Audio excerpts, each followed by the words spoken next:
વર્ષની છેલ્લી સભા શોકદર્શક ઠરાવ બાદ મુલતવી. વડોદરા મહાનગરપાલિકાની મળેલી સામાન્ય સભા પૂર્વ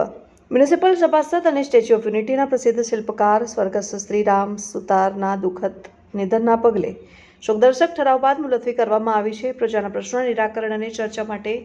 સામાન્ય સભા મળતી હોય છે, ત્યારે આજે કહી શકાય વર્ષની છેલ્લી સભા મળી હતી, જેમાં વિશ્વની સૌથી ઓછી પ્રતિમા સરદાર વલ્લભભાઈ પટેલની સ્ટેચ્યુ ઓફ યુનિટીના પ્રસિદ્ધ શિલ્પકાર અને પદ્મશ્રી અને પદ્મભૂષણ કિશન માને તેવા સ્વર્ગસ્થ રામ સુતારના 100 વર્ષની વયે થયેલ દુઃખદ અવસાન અને સાથે વડોદરા મહાનગરપાલિકાના મ્યુનિસિપલ સભાસદ જયશ્રીબેન કિશોરભાઈ કહારના 59 વર્ષની વયે થયેલ દુઃખદ અવસાનના પગલે આજની આ સામાન્ય સભા 2 મિનિટનું મૌન પાળીને આગામી તારીખ 19ના રોજ મુલતવી કરવામાં આવી છે.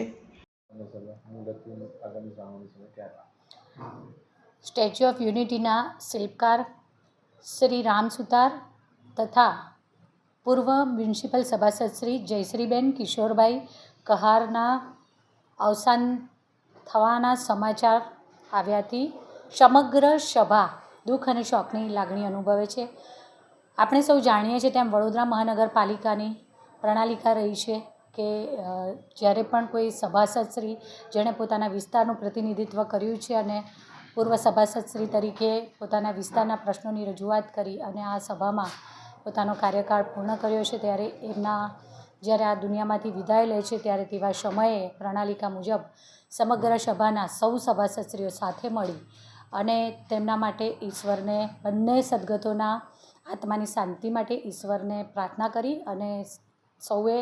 2 મિનિટ મૌન પાળી અને ઈશ્વર તેમને ચીર શાંતિ બક્ષે તેવી પ્રાર્થના કરી અને આજની સભા 19મી જાન્યુઆરી 2026ના રોજ સાંજના 6:30 કલાકે મળવા પર મુલતવી રાખવામાં આવી છે.